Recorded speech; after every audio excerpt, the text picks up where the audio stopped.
Percy Jackson is back, like fully back. Obviously, there's the new book, Chalice of the Gods. Love it, amazing, wonderful. But on screen, we used to pray for times like this. They are back on our screen, live and in color. I have always been a huge Percy Jackson fan. I remember reading the books when I was in elementary school, early middle school, I think is when I found them. Immediately became obsessed. I've read every book. As of this morning, actually, I just finished The Sun and the Star. So I have officially read every Rick Riordan in like the universe of demigods and magicians and all that, read every single book. And so obviously with the new series, I knew that it was going to be the thing I was going to be most obsessed with in the world. I was going to be so annoying for the foreseeable future because I didn't know how many episodes there were at the time. Obviously there's 8. Hi, you're here on finale day if you're here like when this video drops. Usually I try to keep a healthy distance away from any fan discourse, but that was not possible now in the age of TikTok, in the age of Twitter. So I've been kind of like swooped into like everything going on. I'm excited. I've even made some of my own personal enemies in the fandom because I released a, I guess, very controversial ranking of all of the Percy Jackson. Why did I say Percy Jackson? Of all of Rick Riordan's, like, again, in that universe series. I did a controversial ranking of them over on Instagram. And I ruffled a few feathers. Seamless transition. Follow me on Instagram. Subscribe on YouTube right here. Follow me on TikTok as well. Everything's the same. Sirglenneth everywhere. And so I just really want to talk about like the fan reaction to the series. Some of the things I've been seeing, because obviously I'm assuming we're all watching the series, so we all know. I just kind of want to just delve into some of the interesting things I think having this pop back up really like caused in the community. First and foremost, I want to make it very clear I love this series. I'm not one of the haters who think that it's not dramatic enough or think that it's not like cool enough or anything like that. I obviously recognize that it was made for a younger demographic than someone in their mid-20s like myself, but that's okay. I'm going to fully support it because I know that once we have 5 seasons of this, we can get over, we can start doing the Heroes of Olympus, okay? Let's get a round of applause for that, okay? Let's have that conversation. And so I think it goes without saying that I really don't care that the series isn't perfectly book accurate. I don't. It's not that important to me. Nothing is really that book accurate, okay? None of the best series that we have are like perfectly following the book. They're making it more exciting to watch. That's fine. And honestly, anyone who doesn't understand why they're doing it like that just doesn't understand media, just like in general. And talking about the lack of media literacy, especially for American audiences, in a YouTube essay, it's tired, corny, and played out. Like, we need to move on. We gotta find something else. I know the kids can't read. I just don't know what you want me to do about it. In case I didn't make it clear earlier, I am religiously watching this series. In fact, me and 2 of my friends, Bree and Justin, have actually done a viewing party every Tuesday where Justin bakes us blue cookies and then we sit around and we watch the new episode. And then, just to make it a little bit extra fun, we've been watching The Lightning Thief, the original Percy Jackson, Logan Lerman. We've been watching the movie at the same time. So whatever it gets to in the episode, we'll watch that much of the movie, just so we can do like a comparison of like how they were, how it's going, where it's been, what we're doing. Side note, but that actually led us to a completely different topic where we were trying to decide if there was a Mount Rushmore for White Boys of the Month, who deserves to go on it. And I think we got it down to the 4, being Logan Lerman, Dylan O'Brien, Josh Hutcherson, and Zac Efron. But I will make it very clear, we considered several other people. Let me tell you some of the recommendations that we got when we were doing this topic. Daniel Radcliffe. Okay, sure, great. It's not White Boy of the Month, I'm sorry. The Sprouse twins. Okay, they are children. It's not really what we're going for. Okay, love Sweet Life of Zack and Cody. We're not going for that though. Wrong vibe. There was a pretty big push to get Harry Styles on the mountain, but then we made it very clear that had to be movie or TV stars, and every movie that Harry Styles has starred in has flopped. There's some people out of left field, I guess, like Ansel Elgort, Theo James, Bradley James, Tom Welling. Girl, David Henry got on here. I'm pretty sure it's only because of the news about the new series about him. I don't think he would even be considered if it wasn't for that. Someone said Jacob Elordi, and I need that person to watch their fucking tone. What do you mean White Boy of the Month? Okay. Let's be serious. Look at the people who got the recommendation. Look at the people who got the letters that they're going to be sculpted on the mountain. Let me read them again. Dylan O'Brien, Josh Hutcherson, Logan Learman, and Zac Efron. Where does Jacob Elordi fit in that? He's not in the group chat. I'm sorry. Someone said Timothée Chalamet, and I need you to be so fucking serious. We were talking about white boys of the decade. He's been around for 5 years, 6 years. He's great, but something about it's chocolate. It's chocolate. He doesn't capture what needs to be captured for white boy of the decade. Give him 5 more years. Give him 5 more years, maybe. Tom Blythe. We're moving on. Can we get serious for a second, though? Because I want to talk about something that's threatening my community specifically. And it's a concept called bad movie erasure. Oh, I'm sick. And if they erased all the bad movies, what does Hollywood go remake in 20 years? Yeah, I'm talking to you. Mean Girls, the Broadway musical, the movie. Don't piss me off. I'm not going to actually read the full thing, but I'll throw up the tweet. The thread. Where Rick Riordan basically clowned all the fans who were saying, oh, this series is as good as the movies or the books. Why'd you even make this? And he was right too. Those fans are toxic, and I don't agree with them. However, I also don't believe in lying. We're not going to sit here and pretend that those movies were failures, okay? Here's the thing.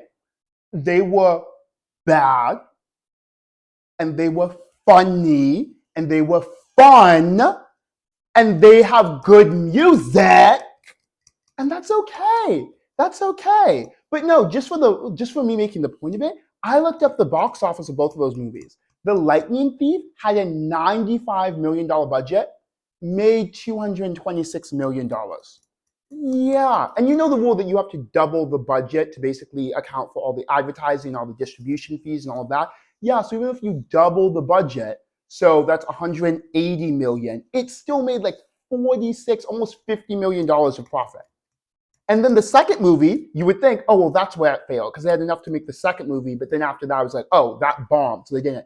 Nope, had a $90 million budget, so less of a budget. It still made $205 million. So obviously less of a profit. It was only more like a $20 million profit, $25 million profit, but still made a profit. I'm not going to let this lie that these movies were so bad that they bombed and they failed. These aren't direct to VHS, direct to DVD Disney sequels, okay? These were movies that performed well and made money. I'm sorry if you don't like fun. Like, I'm sorry you don't like camp. That was the humor of the time. That was the style of the time. I'm going to say it right now. Those two movies are period pieces. I'm so scared, guys, because right now I'm afraid that I'm about to betray my community. I'm not sure if it's actually my community, again, but they're acting like my community, and that's making me very unsettled. There is a growing group, I guess, within the fandom that is convinced that Percy is not straight. I always knew that there was a group in the fan base that did believe this, like, firmly. I just didn't think it was so loud and proud. But with, obviously, the series here, they've been talking about more. I saw this tweet, and it's an actual tweet this time, not a thread, where it was a quote from The Sun and the Star. And it says, this is in Nico's perspective, getting over Percy was easier than Nico expected. What was one straight boy when you spent your whole life longing for the impossible? And then the person quoted that, and they said, Nico calling Percy a straight boy haunts me until this day. And the comments were filled with people agreeing, like, yeah, like it's Percy's bi and Annabeth is bi, and they just ended up together and blah, blah, all these things. Here, I just want to say this. I want to say it loud and clear. I get headcanons, okay? I've had headcanons in fandoms in the past. I've never been like really loud and vocal, but I get it, okay? I know what it's like to really want queer representation. I starved for it. Again, I went back to if you erase all the bad movies. Bad movies usually were the only thing that had queer representation. This kind of blew me out of the water because I was looking at the profiles of some of the people who were saying this, and they were young. They were like 12, 13, some of them 14 or 15. But it was mostly young people saying this. Rick Riordan introduced the first gay character that wasn't like a god into the series in 2007. before most of the people having this argument were born. I want to point out that that was 8, almost 9 years before gay marriage was even legalized in the US. And Nico isn't even like an exception in this series or a throwaway character. We literally have a full book of him and Will Solis, his boyfriend, who is bi, and their entire journey, where a lot of it has to do with them dealing with how they are in a relationship and how they choose to be in a gay relationship in a world where it's not really accepted. Obviously, we have how Nico was pushed to come out, where Cupid literally forced him against his will to confess his crush.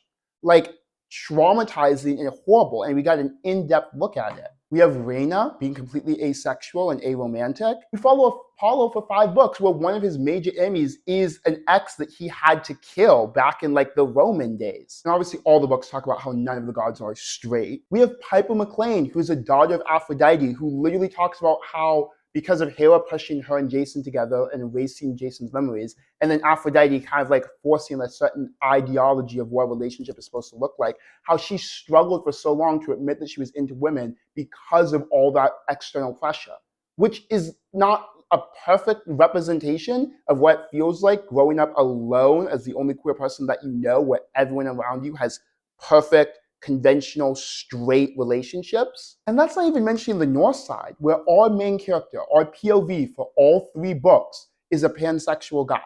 And his only love interest is a gender fluid child of Loki, where that's a major component of the story that they use at several points. I could go on, but I think you get my meaning here. If Rick Riordan believed that Percy Jackson should be anything other than straight, he would have made him something other than straight. And I love headcanons, but let's not directly contradict what the book says. But overall, I love all the discussions that's causing. I really feel like this has brought the fandom back to life in a way that I never really thought possible.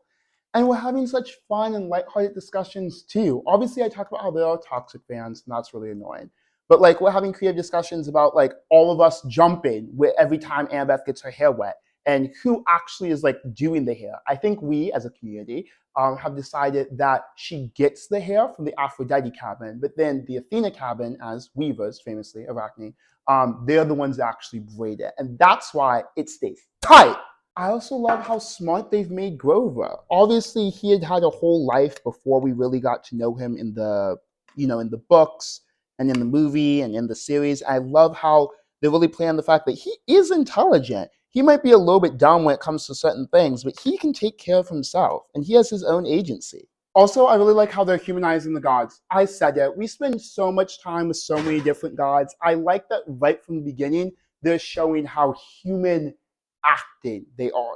Because the gods, as they talk about, especially when they get to the Romans and they get to everything, the gods are just a reflection of what the culture sees them as at that time. So obviously humans are going to see flawed beings. Even if they think that they're perfect, they're going to imbue flaws on them. So it makes sense that the gods act in a flawed way. Hey, so while it's baking, I want to talk about a brand really quick. They aren't sponsoring this video, but I do have an affiliate code with them, so feel free. But I just have a really cute segue, and I want to do it. So obviously, this whole video has been about Percy Jackson, the son of Poseidon, the son of Neptune, if you're spicy. It really got me thinking, like, the god of the ocean, the god of the waves, the god of water. And thinking about water got me thirsty, which is why I'm glad that I always keep in stock Liquid IV. Like I said, this video isn't sponsored by them or anything, but they sent me a bunch of products. I love Liquid IV. I always have it in stock. This is my favorite flavor, so I'm really glad they sent it to me. They have the new energy multiplier that I'm trying out, and this hydration multiplier too. So all really cool things here. The code is Sirglenneth. If you want to use it, you get 20% off checkout. It really helps me, helps the channel, helps everything. So even though they're not officially sponsoring this video, thank you, Liquid IV. Always appreciate it. Always keep you in stock in this house. Essential to my well-being as a professional bartender slash chef. Yeah. Also, I'm a biochemist, so scientifically I agree with this point too. Our winning difference, the breakthrough science of cellular transport technology, is an optimal ratio of nutrients that deliver hydration rapidly into your bloodstream, hydrating you 2 to 2.5 times faster and more efficiently than water alone. Sirglenneth at checkout, 20% off. Anyways, it's not done baking, so I'll just see you when it is. For anyone who remembers when I made those margarita cupcakes, I still have some frosting left over from it. I saved stuff for forever. So we're adding a little extra kick to our cake today. Now, I justify the title of this YouTube video, which I'm sure is something outlandish, like, they ruined Percy Jackson. I do have one negative thing that I have to say about the series. Here's the thing. I've known that I want to make this video since like the second episode dropped. And I wrote this down initially with like things I want to talk about before like I really decided it was going to be about the discourse of the series and less about the series. And then when I pivoted over to be about the discourse of the series, I was like, I don't need to include this. It's not relevant anymore. But then, because of the normalize erasing bad movies thread, I've decided that it must be included. I do have to say it. I disagree with Gabe's portrayal in the series. And here's the thing. I'm not doing any arguments. I'm doing anything like blah, blah, blah. All I'm going to do is I'm going to have Editing Glenn read a snippet, a passage from The Lightning Thief, the original Lightning Thief book. And I want you to tell me if the depiction in this series is in alignment with the original depiction that we get of Gabe. He managed the electronic megamart in Queens, but he stayed home most of the time. I didn't know why he hadn't been fired long before. He just kept on collecting paychecks, spending the money on cigars that made me nauseous, and on beer, of course, always beer. Whenever I was home, he expected me to provide his gambling funds. He called that our guy secret, meaning if I told my mom, he would punch my lights out. I don't have any cash, I told him. He raised a greasy eyebrow. Gabe could sniff out money like a bloodhound, which was surprising since his own smell should have covered up everything else. You took a taxi from the bus station, he said. Probably paid with a 20, got $6, $7 in change. Somebody expects to live under his roof. He ought to carry his own weight. So, thank you all for being here. Thank you all for listening to me rant about Percy Jackson for, I don't know, however long this video ends up being. It means a lot to me. I really just wanted an excuse to get back into the YouTube space. I've been gone for so long, and it's really been bad for me. I forgot how much I missed this. Shameless plug again, you can follow me everywhere at Sirglenneth, so TikTok, Instagram, here. Subscribe for future videos. Obviously, they're coming out now. Comment down below what are your thoughts on the Percy Jackson series. And I don't know, share this with any Percy Jackson fans that are extremely toxic, because I feel like we need to be realistic here. We need to calm down a bit and just enjoy some cake. I don't know. So let's have some fun and smile, because this blue cake tastes like being told that your dad set sail off on the Atlantic on some important journey and then never came back, lost at sea. Not dead, your mom makes sure that you know, just lost at sea.